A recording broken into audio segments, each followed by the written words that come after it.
آيات الشفاء. أعوذ بالله من الشيطان الرجيم. بسم الله الرحمن الرحيم. ويشفي صدور قوم مؤمنين. بسم الله الرحمن الرحيم. وشفاء لما في الصدور وهدى ورحمة للمؤمنين. بسم الله الرحمن الرحيم.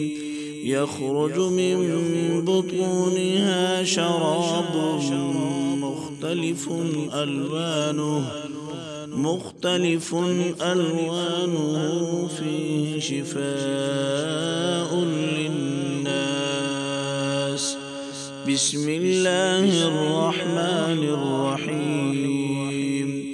وننزل من القرآن ما هو شفاء ورحمة للمؤمنين. بسم الله الرحمن الرحيم. وإذا مرضت فهو يشفين. بسم الله الرحمن الرحيم. قل هو للذين آمنوا هدى وشفاء. صدق الله العظيم.